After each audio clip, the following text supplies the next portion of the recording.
గౌరవ ముఖ్యమంత్రి గారు మొదటి సంతకం మెగా డిఎస్సి మీద పెట్టడం జరిగింది. అనంతపురం ఉమ్మడి జిల్లాలో మడకశిర నియోజకవర్గం పూర్తిగా వెనుకబాటుతనంతో ఉన్నటువంటి నియోజకవర్గం నుంచి ఉపాధ్యాయులు కావాలనే ఆశావాహులకి ఉచిత డిఎస్సి కోచింగ్ సెంటర్ని మడకశిర నియోజకవర్గంలో ఏర్పాటు చేయడం జరిగింది. దాదాపు 360 మంది ఎన్రోల్మెంట్ చేసుకోవడం జరిగింది.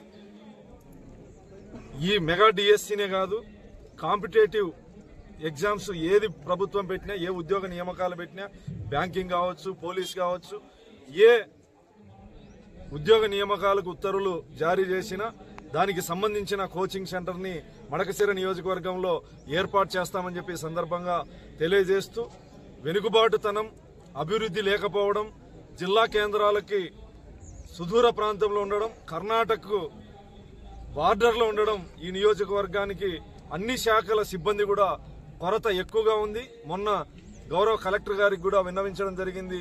ఈ నియోజకవర్గంలో అన్ని శాఖల ట్రాన్స్ఫర్లు పూర్తయిన తర్వాతనే మిగతా నియోజకవర్గాల బదిలీలు చూడాలని విజ్ఞప్తి చేయడం జరిగింది. గౌరవ ముఖ్యమంత్రి గారి దృష్టికి కూడా తీసుకెళ్లి అన్ని శాఖల్లో సిబ్బంది కొరతను అధిగమించుతామని చెప్పి సందర్భంగా తెలియజేస్తూ, గౌరవ ముఖ్యమంత్రి గారి యొక్క ఆలోచన విధానం, విద్యాశాఖలో నారా లోకేష్ గారి ఆలోచన విధానాన్ని ముందుకు తీసుకెళ్లేటువంటి క్రమంలో భాగంగా ఈ కార్యక్రమాన్ని ఏర్పాటు చేయడం జరిగింది.